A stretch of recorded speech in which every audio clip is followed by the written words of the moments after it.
간담회로 이어집니다. 지금부터 녹화가 시작됩니다. 혹시 원하지 않으시는 분은 화면을 꺼주시기 바랍니다.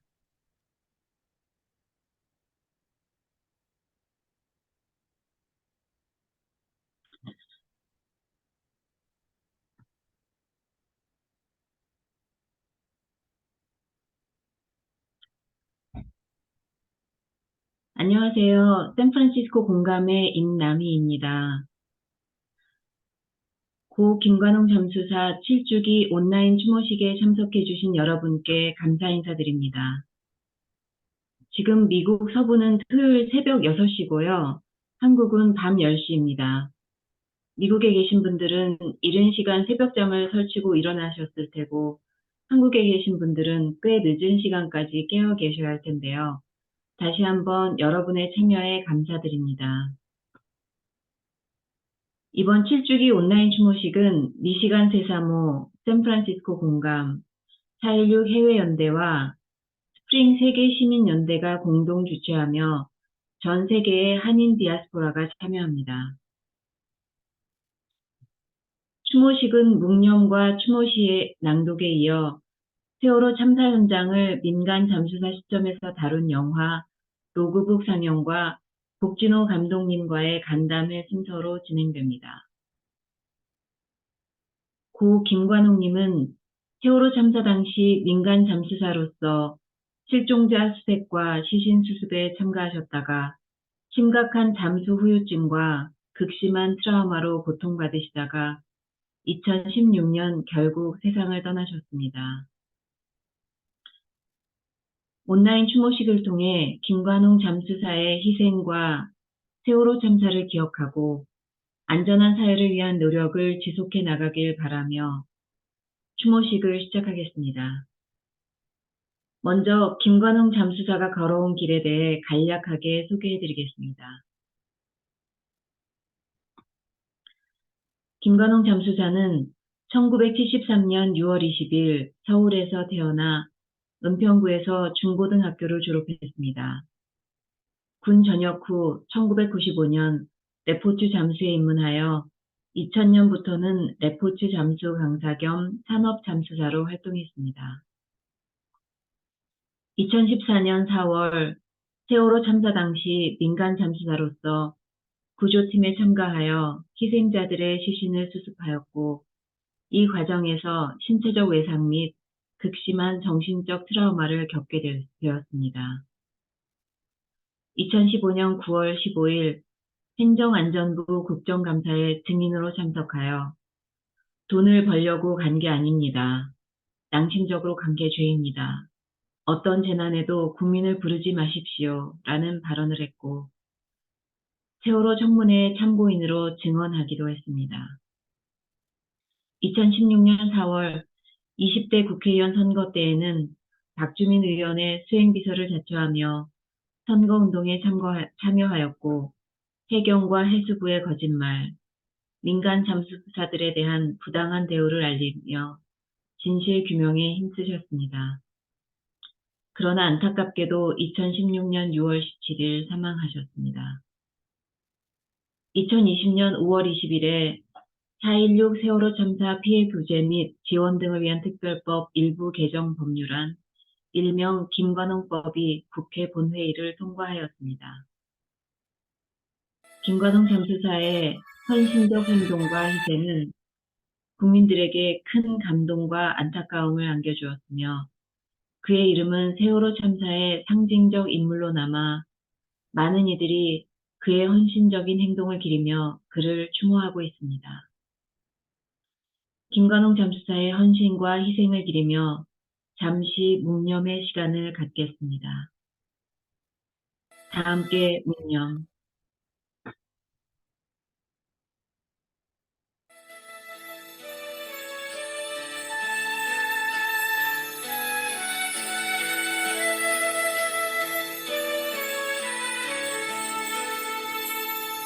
잊지 않을게, 잊지 않을게, 절대로 잊지 않을게.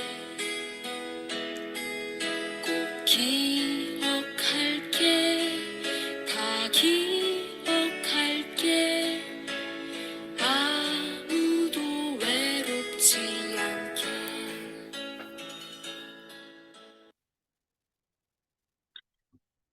다음은 샌프란시스코 공감 임 토마스님의 추모시 낭독이 있겠습니다.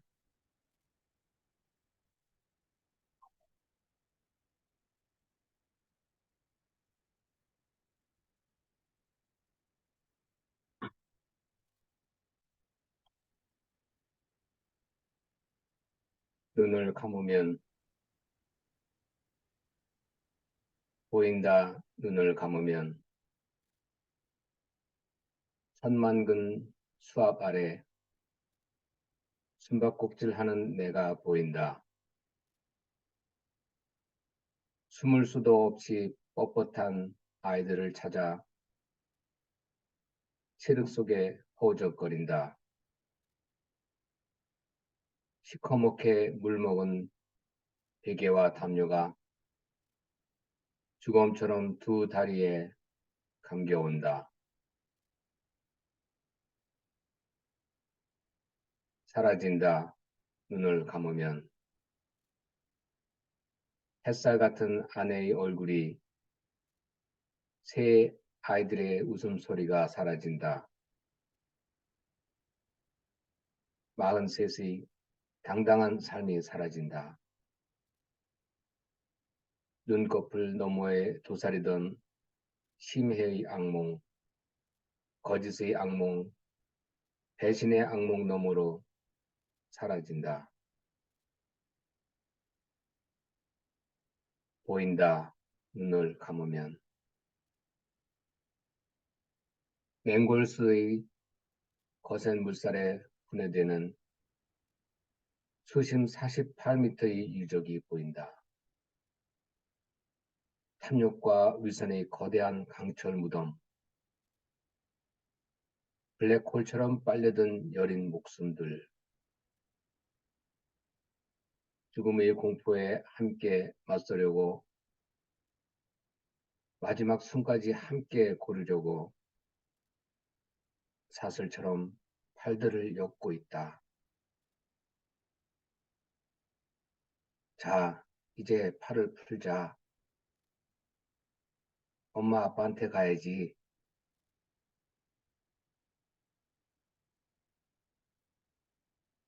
아직도 보인다. 눈을 감으면 아이들이 보인다. 나를 부르고 있다. 토마스님 고맙습니다. 시를 듣는 내내 너무나 마음이 아프고 가슴이 먹먹했습니다. 좋은 시 감사합니다. 자, 이제부터 곧 영화 상영을 시작할 텐데요. 상영 전에 잠시 안내 말씀드리겠습니다. 질문은 채팅창에 남겨주시고 영화 상영 중에는 좋은 음질과 화질을 위해서 마이크와 카메라를 꺼주시면 좋겠습니다. 90분간의 영화 상영 이후 감독님과의 간담회가 시작됩니다. 간담회 후에는 인증샷을 찍겠습니다. 가능한 한 모두 참여해 주시면 좋겠는데요. 혹시 원하지 않으시는 분은 화면을 꺼주시면 됩니다. 그러면 바로 영화 상영을 시작하겠습니다.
잘 들리시나요?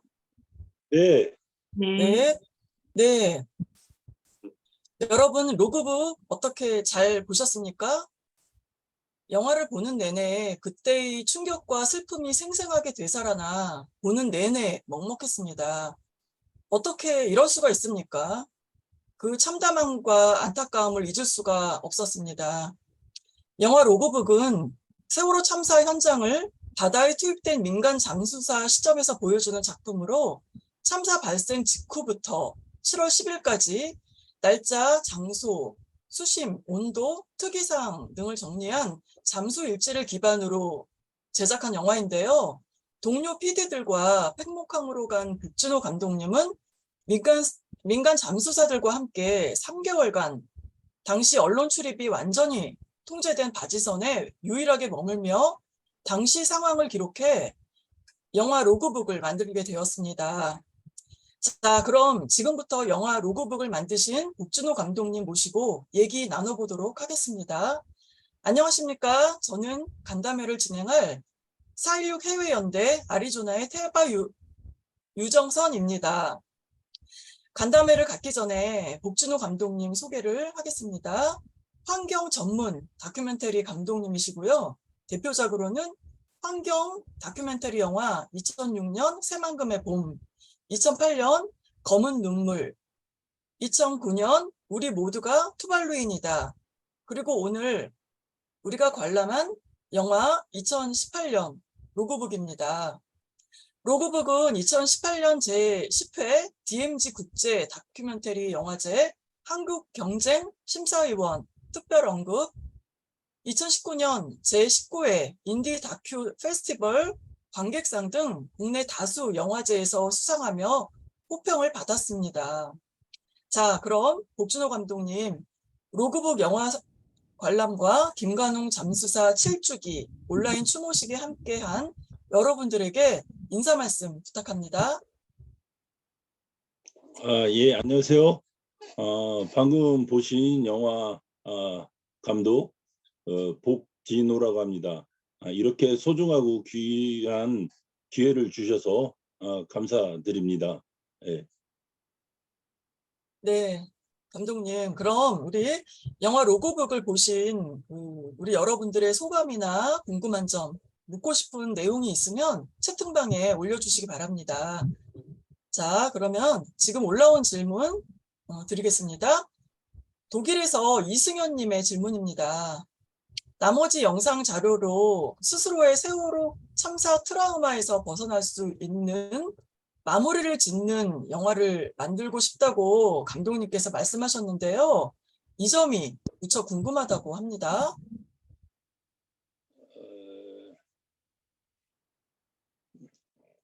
지금 상황에서도 개인적으로 물론 지금은 좀 많이 나아졌지만 영화 제작하는 과정 내내 뭐 개인적인 거라든지 또 영화 제작 관련해서 직간접적으로 많은 고난과 힘겨움이 있었습니다. 그래서 개인적으로 저 또한 이제 트라우마 그 치료를 받았고 상담도 이제 받아서 다행히 많은 분들의 도움을 받아서 회복 중에 있고 많이 좋아졌는데요. 이게 과연 그 완전한 치유가 될 수 있을지, 어떤 걸 새롭게 만들고 새롭게 제안을 한다고 해도 그 완전한 치유보다도 견디면서 살아가는 그런 힘, 에너지, 예, 이런 걸 좀 기대하는 게 더 나을 것 같고요. 지금 당장 무엇을 새롭게 만들고 하기에는 제가 갖고 있는 그 뭐라고 할까, 에너지가 좀 바닥에 쳐져 있는 상태라 좀 많이 힘들 것 같습니다. 하지만 잠수사들과 지금도 꾸준히 만나고 있고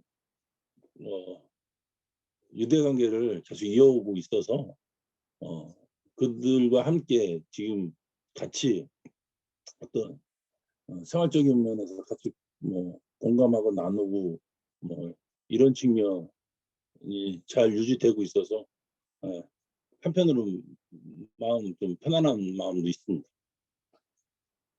그렇군요. 네, 그래도 그 트라우마, 그 고통, 아픔을 갖고 있는 와중에도 서로 만나면서 서로를 위로해주고 이런 시간을 보내고 있다니까 그래도 그럼에도 불구하고 다행이라는 생각이 듭니다. 자, 다음은 아리조나의 조셉정님의 질문입니다. 이 영화를 개인 SNS에 연결해서 많은 분들이 볼 수 있게 하여 진실을 바로 알게 하는데 도움을 줄 수 있는 방법이 있느냐는 질문인데요. 근데 대답하시기 전에 복준호 감독님 그 비디오가 지금 안 보이거든요. 영상이. 잠깐만요. 네. 핸드폰이 제가 화면을 두 개 보이나요? 네, 지금 보여요. 네네네. 예. 근데 영화가 지금 이제 해외에서 많이 보시는 분들이 영화가 좀 버퍼링이 생기고 끊기지 않았나요? 좀, 네, 중간중간에 그런 면이 좀 있었습니다. 그렇죠. 아마 제가 여러 개 파일을 올려놨는데 그런 그 대용량 그 파일을 받아서 아마 스트리밍을 해서 아마 약간 끊긴 게 있었는 것 같아요.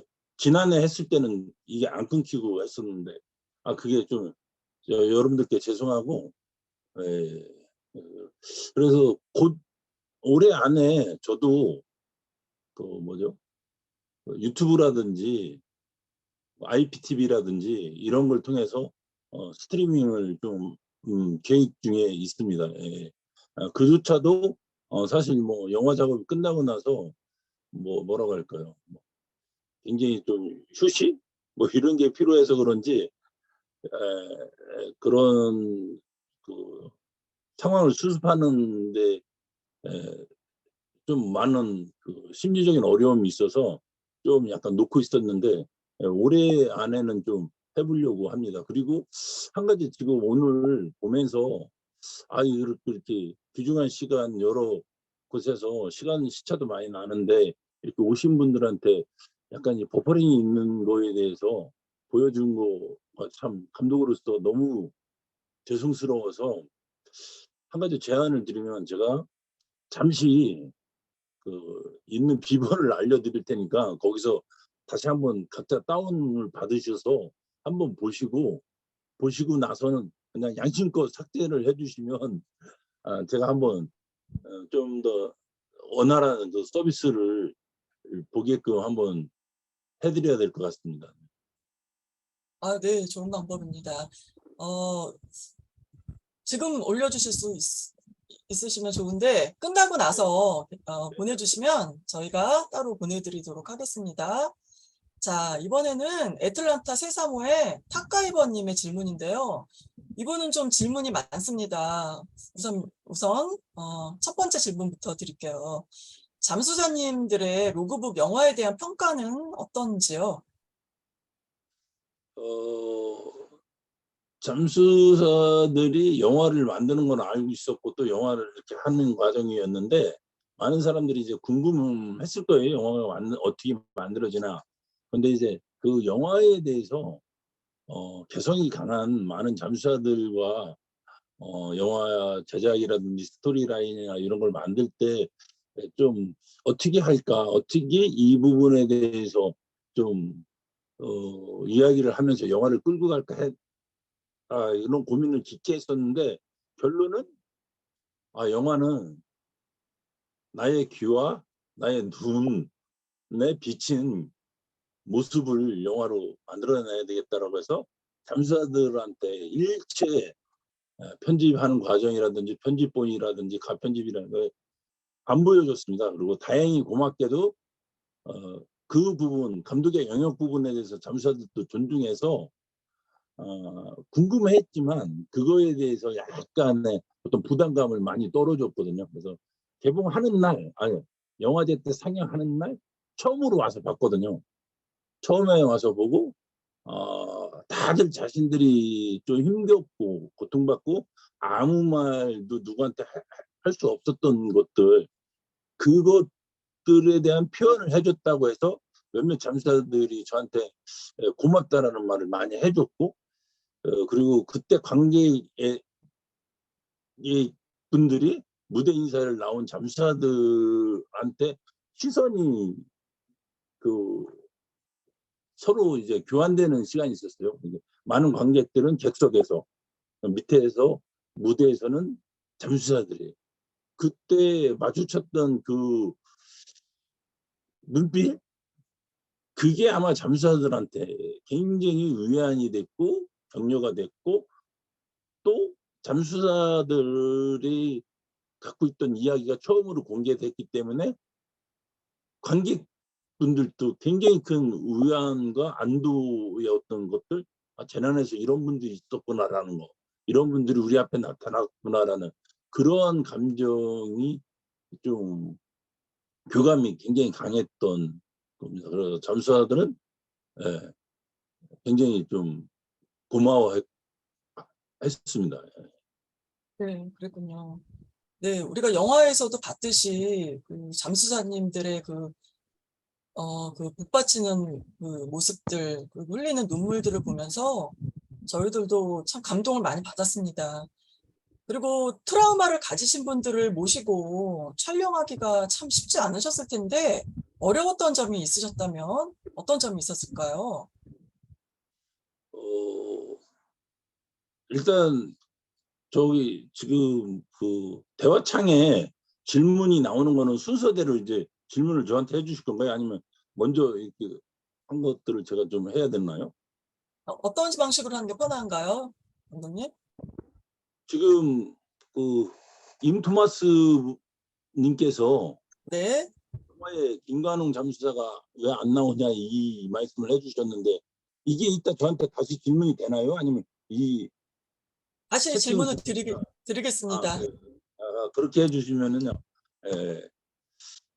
여러 지역에, 전국의 여러 지역에 잠수사들이 일단 흩어져 있었고, 그들을 이제 만나러 다니는 게 저한테는 굉장히 많은 저기 일이었고 저기였었는데, 하지만 이제 서울이나 이런 데 올 때 서로 자주 안부를 묻고, 또 일에 대한 공백이 있을 때는 아무 뭐 목적 없이 그냥 만나서 그냥 대화하는 그 자체의 어떤 시간들을 많이 좀 초기에는 가졌었고요.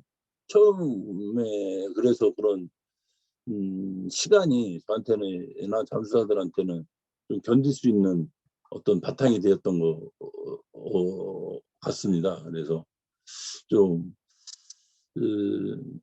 초창기에는 서로에 대해서 좀 그래도 좀 그 존재하고 옆에 있어주는 게 좀 힘이 됐었는데, 그 후로 친해지고 벽이 없어지고 서로 뭔가를 해줘야 되고, 서로 뭔가를 이렇게 이 아픔을 갖고 있는데 그 아픔을 서로의 발견을 못한 거예요. 나는 잠수사들이 문제가 있다는, 또 잠수사끼리는 자기도 본인들도 또 문제가 있는지는 모르고 다른 잠수사들이 더 힘들고 아파한다는 걸 이렇게 좀 상황 인식이 제대로 좀 안 되는 그런 과정을 그때는 몰랐어요. 그게. 근데 그 과정이 정말 힘들었구나. 그래서 지금도 약간 그런 후유증? 그래서 잠수사 모임에 아예 안 나오는 분들도 있고 싶어서 그냥 오면 또 생각나니까 뭐 지금 상황이 좀 많이 그렇습니다. 그렇군요. 아마 그 감정들이 굉장히 다양할 것 같아요. 이게 네네. 지속적으로 치유라는 게 사실은 뭐 정해진 게 아니잖아요. 또 사람마다 다르고 그렇기 때문에 그런 점들이 참 이해가 됩니다. 자, 그러면 샌프란시스코 공감의 임토마스님 그 질문이에요. 그 김관웅 잠수사님의 그 모습이 보이지 않는데 그분에 대한 말씀 좀 해주시기 바랍니다. 저 바지선에 처음으로 취재하러 갈 때 그 바지선까지 가는 소형 그 해경의 어떤 연락선 같은 게 있어요. 그 배를 타고 가는데 그 배에 의해서 처음으로 관웅이를 이렇게 만났거든요. 관웅이가 그때 잠수에다 다쳐서 병원에 있어서 병원에서 어떤 있을 수 없다. 자기는 현장으로 돌아가야 되겠다라고 해서 자기 의지대로 그냥 치료의 어떤 그 상황을 뿌리치고 다시 현장으로 돌아가는 길이었고, 저는 처음으로 이제 파주선에 올라가는 관원이었는데, 지금 사진이나 이런 거 멋있게 잘 나왔는데 그때는 바다에서 한참 고생할 때라 그런지 인상이 굉장히 안 좋았어요. 머리도 짧고. 그래서 서로 경계하는 거예요. 쟤는 누굴까? 나는 누굴까? 막 이렇게 그런 긴장감이 있었는데 아니나 네. 다를까 배에 올라가자마자 제가 이렇게 조그만 카메라를 갖고 있고 이렇게 하니까 이제 기레기죠. 기레기인 줄 알고 해경 그 관계자, 파주선에 있던 관계자들한테 찔러가지고 저를 내쫓으려고 하는 상황이었는데, 다행히 내가 여기 오기까지의 어떤 과정을 잘 설명을 해서 있게 됐었죠. 그때 이제 간호사가 이거 미안하다고 즉시 또 사과를 하고, 그리고 또 나와서 나이가 어리고 또 간호사가 부친성이 좋다 보니까 에, 금방 또 친해지기도 해요. 그래서 친해지기도 하고, 또 가장 많이 만나고 가장 대화를 많이 하고 또 간호인 스스로 많은 일을 겪었기 때문에 소소한 어떤 의견 차이도 많이 있었고, 또 간호인 스스로도 갈수록 그 어떤 그 상황, 자기 상황을 못 받아들이는 것도 있었고, 그래서 저랑도 많이 대화를 하면서도 문자로 영화 만들 때 어느 날 형, 영화에서 나 좀 빼줘. 문득 이런 문자를 보내요. 그럼 저는 설명하지도 않아요. 알았어. 딱 그 문자만. 어느 날은 또 만나면 형, 나 좀 잘 나오게 해줘야 돼. 나 좀 멋있게 나오게 해줘야 돼. 그런 얘기하면 또 그렇게 또 알았어 이렇게 받아들이고, 그런 공방이 몇 번 왔다 갔다 했었어요. 그럴 때마다 관홍이가 좀 힘들고 정신을 약간 좀 갈팡질팡하는구나, 힘들어하는구나 했는데 그때도 공교롭게 관홍이가 굉장히 힘들었을 때, 정점에 달았을 때인데 그때 진심으로 형, 내 추상권이나 뭐 내 얼굴을 영화에 쓰지 말아달라 이렇게 하더라고요. 저는 또 늘 그랬던 것처럼 네가 동의하지 않으면 난 절대 쓰지 않을 테니까 너는 걱정하지 마라. 아무 걱정하지 말고 있어라라고 했거든요. 그 문자가 딱 주고받고 관홍이가 이제 그런 일이 관홍이한테 겪은 거죠. 그래서 그게 마지막에 서로 그냥 일상적으로 이렇게 왔다 갔다 했던 문자가 유언이 된 거예요. 유언. 그래서 저도 고민을 많이 했죠. 관홍이의 본뜻은 알고, 또 주변에 살아난 잠수사들을, 특히 잠수사들은 알거든요. 잠수사들 중에서 관홍이가 그래도 나와야 되지 않겠냐 이렇게 얘기를 했지만, 가족들도 자기네들이 설득해 주겠다 했지만, 저 개인적으로는 이럴 때는 고인의 의사를 최종적으로 존중해 주는 게 좋겠구나 이런 생각을 했습니다. 고인이 어떤 뜻이었는지 마지막까지 고인만은 알잖아요. 고인이 마지막 그 유지가 됐던 그 문자대로 관홍이가 남긴 말대로 그 관홍이를 빼게 됐고, 대신에 관홍이를 촬영했던 많은 부분은 또 다른 분들이 세월호 이 영화 관련돼서 만들 때 도움 요청을 하고 이런 거를 좀 쓰고 싶다고 했을 때는 가족 동의 하에 저 관홍이에 대한 어떤 푸티지를 제공해서 영화가 만들어지게끔, 다른 영화가 만들어지게끔 이제 도움을 드렸습니다. 그랬군요. 김관웅 잠수사님하고도 그 생전에 그런 문자를 주고받으면서 서로 이렇게 가깝게 지내셨는데, 돌아가시고 나서는 아주 충격이 어느 누구보다 컸을 것 같습니다. 그래서 제가 드리고 싶은 질문이 있어요. 사람이 내가 직접 겪은 일은 아니지만 그래도 국준호 감독님께서 로그북을 촬영하면서 가장 가까이에서 잠수사분들을 지켜봐 왔지 않습니까? 그분들의 고통, 슬픔, 상처 이런 것들을 온전히 느끼셨을 것 같은데 이 감정들이 전이 되는데 그 감독님 또한 그런 아픔과 슬픔 속에 사셨을 것 같아요. 그래서 개인적으로 그 감정들을 어떻게 치유하고 또 어떻게 이겨내셨는지 그 점이 궁금합니다. 그런 감정이 어느 순간에 한꺼번에 팍 충격처럼 다가오는 게 아니더라고요. 차츰차츰 뭔가 어떻게 시간을 두고 쌓이다 이게 왜 이러지? 왜 이런 일이 벌어지지? 왜 이렇게 꼬이지? 왜 이리 힘들어지지? 왜 이리 내가 지금 갈팡질팡하지? 왜 이리 무기력해지지? 라고 점점 시간이 흘러가면서 그게 누적되면서 그렇기 때문에 더 무뎌져서 나중에는 더 힘들어졌던 것 같아요. 어느 순간 한꺼번에 딱 충격으로 오는 게 아니라 뭐 에, 그래서 그게 정점에 달았을 때 도저히 힘들고 처음에는 견딜만 했던 무게였는데 계속해서 무게가 가중돼서 못 견디었을 때 살고자 찾아가는 게 정신과 상담이라든지 이런 거더라고요. 마지막으로 그럼 정신과 상담이라도 한번 받아보자. 일단 살아야 되니까. 저도 그게 아마 2018년, 19년인가 그때 아마 선택했던 문제였을 거고요. 이 영화를 결국 만들어 놓고 나서의 어떤 그런 선택을 저도 했었던 거고, 다행히 그 상담 과정에서 좀 어떤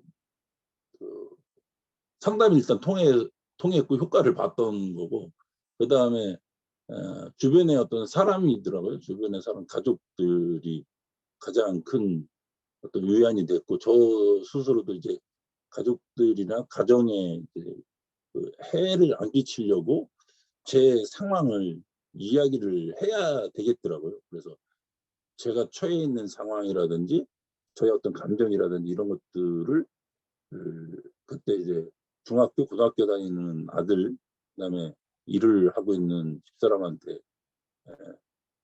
어떻게 보면 가장으로서 그런 얘기를 하지 말고 가장으로서 견뎌내야 되는데, 그런 무책임하게 그냥 나는 가장이니까 견뎌야 돼. 이러다가 더 무너질 것 같더라고요. 그래서 오히려 이런 용어가 적당한지 모르지만 커밍아웃 하듯이 가족들한테 내 상황을 솔직히 얘기하는 게 더 살 수 있지 않을까라는 생각을 해서 가족들한테 얘기를 했고, 다행히 가족 모두가 저에 대한 그 상황을 잘 이해를 해주고 그래서 좀 잘 견뎠던 것 같고, 그 과정 속에서 또 그런 과정을 겪으면서 잠수사들도 이렇게 힘들었고, 잠수사들끼리도 서로 이렇게 나도 힘들었지만 저들도 이렇게 힘든 거에 대해서 본질적인 접근이 좀 늦게서야 그게 인정이 되고 발견이 됐던 거. 그래서 그걸 자각하지 못하는 그 긴 시간 동안 그 과정이 굉장히 좀 힘든 시기였다고 생각을 합니다. 그렇군요. 지금 현재는 어떠신 것 같아요? 지금도 일에 대한 어떤 집중이 많이 떨어지고 우울감도 많고 욕이 많이 부숙부숙. 옛날엔 감정 기복이 많이 사이클이 단파로 많이 됐다면 요즘은 장파로 많이 되지만, 그래도 이제 그 폭발력이 가능 있어서 이제 저도 모르게 욕과 분노 이런 것들이 습관적으로 많이 나오고 있고, 그리고 특이한 그 상황인 것 같아요. 저한테는 예를 들어서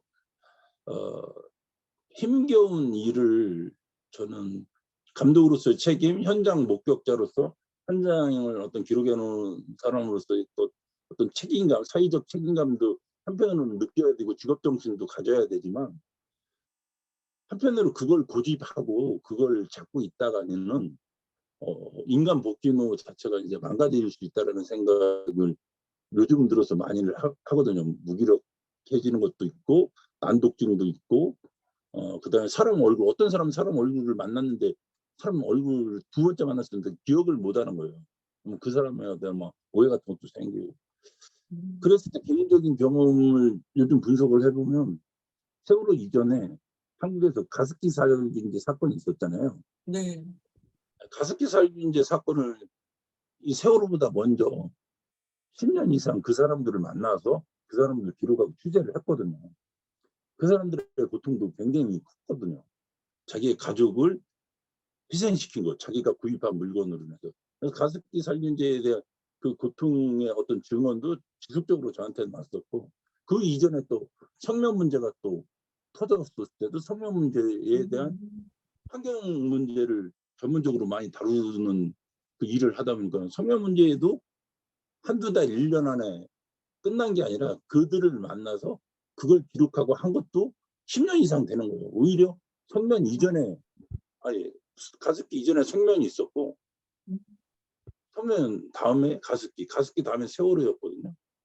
그래서 좀, 이런 일, 좀 힘든 일을 내가 하기에는 내 감당이 안 되는구나.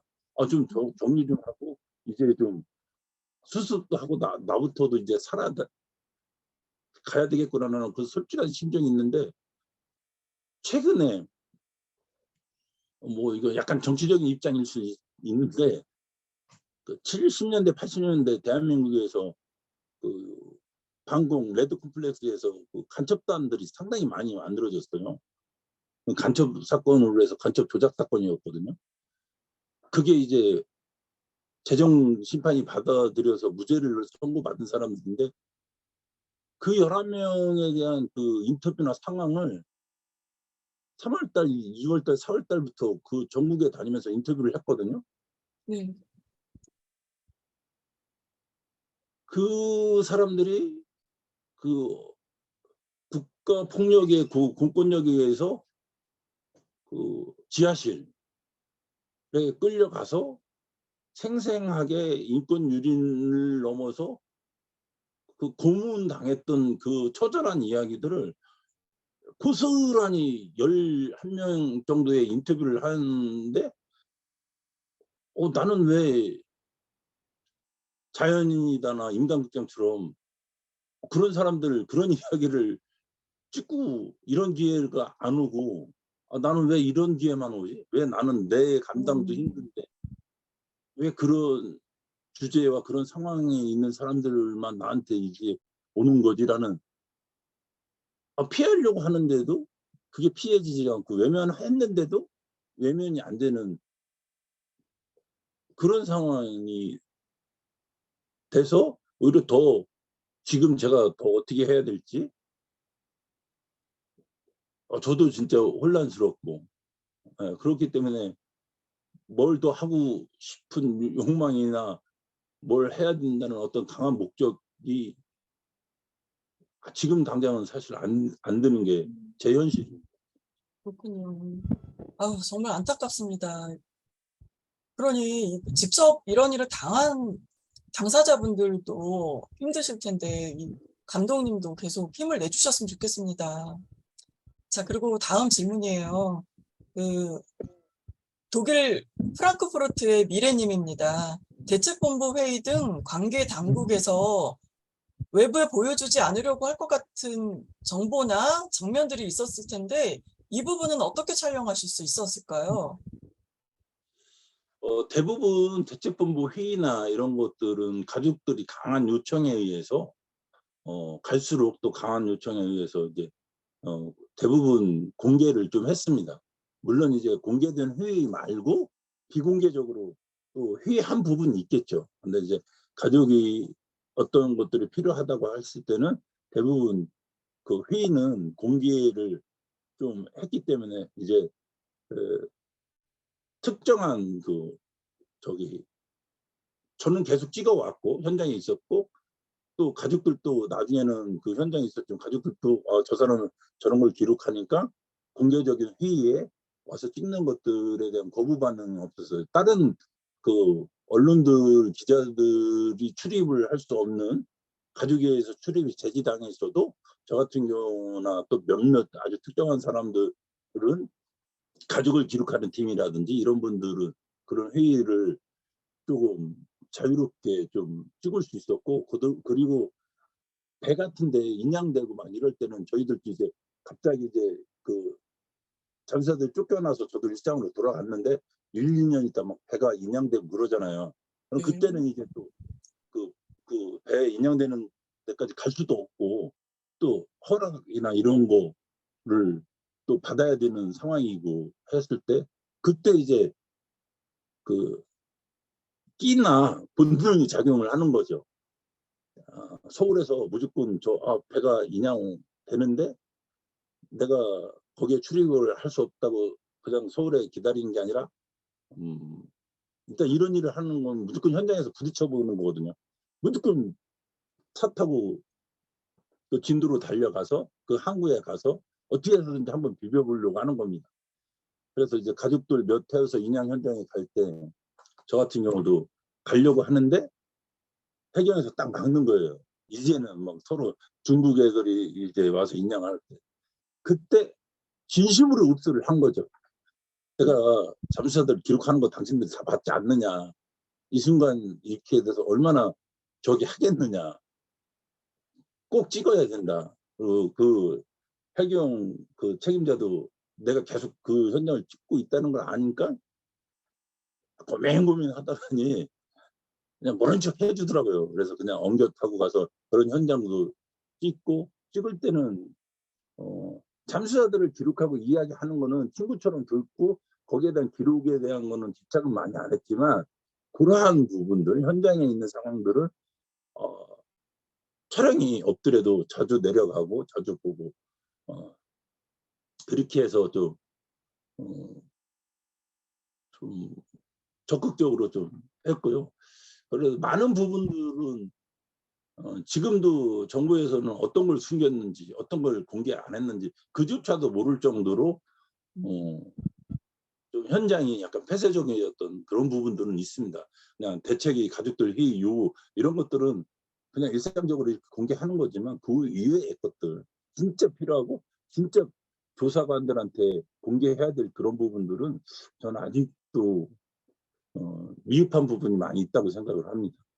그렇군요. 근데 이 영화를 혹시 제작하는 동안 정부나 관계 그 기관으로부터 어떤 압박이나 방해 뭐 이런 것들이 있었나요? 정부나 관계기관으로부터 저에 대한 이 행동의 그 취재 현장에 대한 이런 것들은 방해는 없었고 단지 그 분위기 이 영화를 만들려고 하면 이제 영화제라든지 아니면 방송으로 해서 그 프로젝트 제안서를 내거든요. 이런 그 영화의 제작 지원을 받고 해야 되는데 세월호 참사를 했던 그 당시 정권에서는 이런 류의 영화에 대한 그 제안서나 제작 프로젝트를 받지는 않았습니다. 그거는 그 당시 방송국에 심사를 했던 그 심사위원이 직접 저한테 얘기를 해주시더라고요. 그 정권 하에서는 이거는 할 수가 없었다. 그리고 마지막으로 그분이 선택해 주실 때 자기 자리를 걸고 내 프로젝트를 선택해 준 거다. 나도 이걸 사장한테 가서 어떻게 말해야 될 줄 모르겠다. 이런 얘기를 직접 해 주시더라고요. 그리고 다행히 정권이 바뀌고 나서 그때 되니까 기획서를 내는 족족 다 해주는 거예요. 한 정권의 시스템, 한 정권의 기조가 사회 전체로 어떤 영향을 주는지 정치인들의 어떤 철학과 시선과 자기네들의 어떤 정치적인 입장을 어떻게 저기 하는지가 중요하구나. 자, 그리고 이은희님의 질문입니다. 제후기 관련 화면에 나온 한국군 대령 성함이 어떻게 되시죠? 그리고 미군 소령에 관해 40명 함께 있던 회의 상황에 대해서 말씀하신 분의 성함이 알고 싶다고 하시네요. 그 한국 그 SSU 아마 그쪽 관계자들인 건데요. 그 한국 군인 성함은 잘 기억이 안 납니다. 아마 자세히 그 화면을 보면 명찰이나 이런 게 있을 텐데 그분 같은 경우는 아무래도 그 SSU 그 심해 잠수팀의 어떤 군인이기 때문에 그래서 약간 전문적으로 접근하시려고 했던 것 같습니다. 그리고 그 다음에 그 미국 팀이 와서 그 리브리더를 하는 그 아주 그 꽤 유명하신 분이라고 하시더라고요. 한국 사람들도 많이 좀 아시고 그다음에 그 통역 하시는 분들은 누구더라? 이근대희 아시죠? 아, 네. 이근대희 유명하시죠. 통역으로 잠깐 오셨었고 이근대희는 아, 통역을 안 해주신 거예요.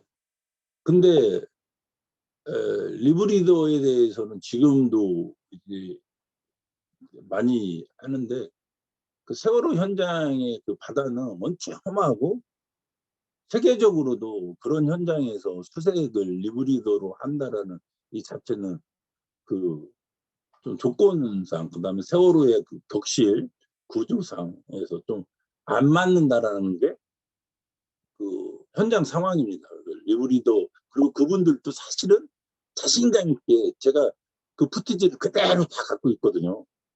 푸티지를 보면 그날 그 배후에서 리브리더 우리 현장에 가서 보고 확인하겠다라고 한 게 현장에서 확인하는 게 그날 보고 다이빙을 하겠다라는 거였거든요.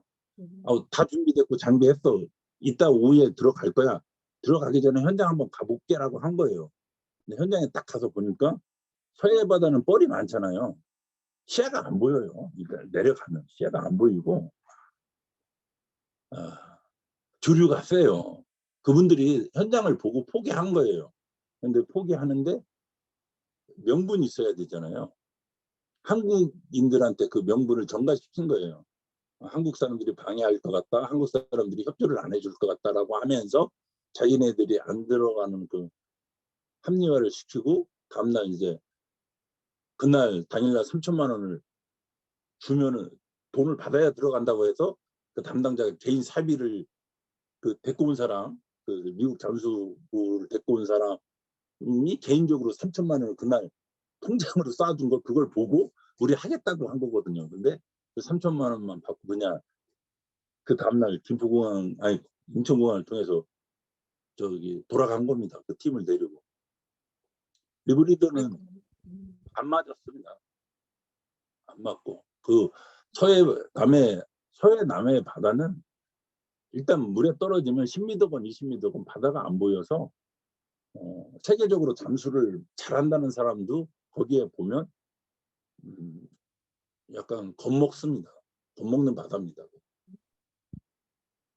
그런 바다에 자신의 목숨까지 내놓고 자신의 목숨이 그렇게 위험한데도 그렇게 불구하고 그 속에서 그 시신들을 인양해주고 또 그런 노력들을 해주신 그 분들에 대해서 정말 죄송하고 고마운 마음을 전합니다. 자, 그리고요, 김관홍법이 그 통과되었다고 하는데 그 이후에 달라진 점이 있나요? 김관홍법이 통과되고 뭐 하고 하면서 일정 정도의 한 번 또 보상이 아니죠. 배상이라고 할까 보상이라고 할까 이루어졌었거든요. 이루어졌고 또 그게 미흡한 부분들은 또 소송을 이제 하려고 했는데 소송을 하는 중이고 근데 이제 문제는 이제 그 몸이 다친 분들한테는 그 치료가 계속 이어져야 되는데 치료가 이제 그거서 거의 종류를 거의 했고 그다음에 앞으로 치료가 있을 때 반드시 세월호 현장에서 잠수를 해서 잠수로 인한 직접적인 그 저기 부상 치료가 증명이 돼야만 사후에 치료비를 준다. 지금 이렇게 바뀌었어요. 국가로서는 이제 모든 이제 보상이든 배상이든 끝났다라고 이제 정리를 좀 한 단계고요. 그래서 잠수사들이 뭐 어떤 분은 일시적인 그 보상을 받았지만 이후에 치료에 대해서는 차라리 이걸 받지 말고 그냥 치료에나 집중할 걸 지금 당장 몇 년 동안 일을 못해서 뭐 쌓이는 빚이나 생활비 때문에 아쉬워서 이걸 받았지만 장기적으로는 어떻게 보면 손해가 아닐까라는 이런 걱정도 많이 좀 하는 편입니다. 그래서 그랬군요. 그것 때문에 더 좀 힘들어하고 또 세월호 등한원법이 생기기 이전까지 굉장히 오랜 시간이 걸렸거든요. 그 과정에서 이 사람들은 그걸 통과시키고 보상을 받기 위해서 여러 관계기관, 여러 사람을 만나면서 똑같은 말을 되풀이해야 돼. 사람이 바뀔 때마다. 어, 거기에 굉장히 많은 상처를 받았어요. 모멸감을 받았고 상처를 받았고. 저도 같이 그걸 보면서 저도 좀 그런 감정이 좀 들었고, 그리고 우호적인 정치인이라고 생각하시는 분들도 이 문제에 대해서 진짜 매달리지 않으면 그렇게 적극적으로 신경 써주시는 분들이 그렇게 많지 않구나라는 것들을 좀 확인했죠. 정말 안타깝고 답답하고 정말 속상합니다. 자, 지금 채팅창에 지금 질문들이 또 계속 있는데요. 이제 시간 관계상 이제 질문은 여기까지 하고 응원의 메시지 전달해 드릴게요. 그 시카고의 김수영님, 감독님 많은 힘든 시간들을 견디고 계신지 견디시는 그 마음이 깊이 느껴집니다. 부디 감독님이 하신 일, 또 하시고 있는 일, 또 앞으로 하실 일들이 얼마나 많은 사람들에게 배우고 느끼게 그리고 깨우치게 하고 있는지 감사하고 또 함께 뭉칠 수 있게 해주셔서 감사하다. 그리고 힘내시고 몸과 마음 건강하시라고 그런 메시지를 전해주셨고요. 또 유문조님께서는 힘드셔도 감독님 마음속 깊은 인간애가 고통받는 분들에게 이끌지 않았나 하는 생각이 든다고 합니다. 힘내시라고 이렇게 말씀해 주셨고요. 또 이은희님께서도 또 혹시 번아웃으로 위기가 온 거 아니신가 이렇게 걱정하시는 말씀하셨고요. 또 번아웃 다 겪었습니다. 번아웃 다 잠시라도 다 겪었고요. 네, 지금도 겪고 있는지 모르네요. 지금도 이렇게 해서. 이게 끝이 나는 게 아닌 것 같아요. 이런 트라우마, 이 큰 트라우마나 후유증은 평생 가지고 가면서 이렇게 이게 달래지는 것 같더라고요. 자, 그리고 노스캐롤라이나의 김기정님께서는 잠수사들이 겪은 노고만이 아니라 오해와 정부의 잘못된 태도와 결정, 그 속에 잠수사님들이 고민하고 생각과 결정을 새롭게 하는 그 과정이 우리 사회 전체가 세월호 참사를 대하는 생각과 태도를 반영하는 것 같다고 생각되면서 영화가 그런 점을 보여주신 데 대해서 깊은 감사를 드린다는 말씀 전해주셨어요. 자, 그리고요. 자, 이제 여기까지 간담회는 하고 우리 복준호 감독님 마지막으로 우리 여기 모인 여러분들께 한 말씀 해주십시오. 저도 영화를 첫 상영회를 영화제 때 잠수사들이랑 같이 하고 잠수사들이랑 무대에 섰을 때 그 잠수사들의 그 어떤 표정과 기분을 했을 때 자기네들이 누구한테 이제 뭐라고 할까 한 일에 대해서 제대로 보여줬고 봐주시려고 했던 분들이 있구나라는 그런 기분 때문에 굉장히 그 무대 인사 때 잠수사들의 어떤 기분이 상기돼 있었거든요. 굉장히 상기돼 있어. 아마 객석에서 그러한 아무 말씀을 안 해서 그런 눈빛을 통해서 이렇게 했듯이 그래서 그때 그런 계기를 통해서 잠수사들이 어떤 번아웃에서 벗어나는 것들, 그리고 누군가 자기 이야기를 이렇게 들어준다라는 것들, 누군가 자기를 불러준다는 것들, 그다음에 뭐 여러 센터에서 여러 연대 기구에서 많이 케어를 지금 해주세요. 온마음 센터 같은 데서는 수시로 캠프도 마련해주고 상담도 4.16 재단 연대 같은 데서도 잠수사들의 일정이 있고 있으면 꼭 불러주시거든요. 그런 게 잠수사들의 치유나 앞으로 생활하는 데 있어서 상상 위로 굉장히 큰 어떤 동기가 됩니다. 그래서 저 또한 오늘 같은 이런 자리, 세계 이런 곳곳에서 이런 분들이 지금까지도 잊지 않고 이런 행사를 기획하고 보내주신 것 자체로서 그때 일을 했던 거, 그 시간을 버텼던 거에 대해서 나름대로 뭐라고 그러니까 책임을 다했다라는 것들, 그런 위안을 스스로 받기 때문에 굉장히 감사드리고 고마워하고 또 이런 마음을 또 저도 다른 분들한테 나눌 수 있으면 좀 같이 나누고자 합니다. 그래서 정말 잊지 않을 소중한 시간 마련해 준 거에 대해서 정말 귀하게 가슴에 담고 또 내일 즐겁게 살아가는데 그 하나의 자양분이 되도록 하겠습니다. 네, 말씀 고맙습니다.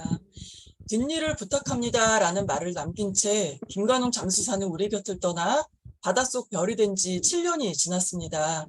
우리는 여전히 그를 기억하고 남겨진 분들의 고통과 슬픔을 공감하려 합니다. 여전히 치유 중이고 진상규명과 책임자 처벌을 완수해 안전한 사회를 만들겠다는 그 다짐을 오늘 또 기억하고 새겨봅니다. 다음은 오늘을 기억하겠다는 의미로 다 함께 인증샷을 찍겠습니다. 자, 모두 비디오 켜주십시오. 자, 켜주셨나요? 자, 제가 하나, 둘, 셋 하면 인증샷 찍겠습니다. 준비되셨나요? 네. 자, 찍겠습니다. 하나, 둘, 셋. 네, 한 번 더 찍겠습니다. 자, 준비해 주세요. 하나, 둘, 셋. 네, 그리고 또 마지막으로 한 번 더 찍겠습니다. 하나, 둘, 셋. 자, 희경님 됐습니까? 네, 수고하셨습니다. 자, 오늘 이 자리에 모이신 여러분 수고하셨습니다. 복준호 감독님 고맙습니다. 그리고 감사합니다. 잠수사 여러분들 모두 고맙습니다. 그리고 미안합니다. 부디 치유 받으시길, 부디 더 이상 아프지 않으시길 진심으로 바랍니다. 아무리 아프고 힘들어도 저희는 잊지 않겠습니다. 함께 하겠습니다. 2023년 6월 23, 24일 고 김관웅 잠수사 7주기 추모식과 로고북 공동체 상영 및 간담회는 여기서 마치겠습니다. 함께 해주신 여러분 수고하셨습니다.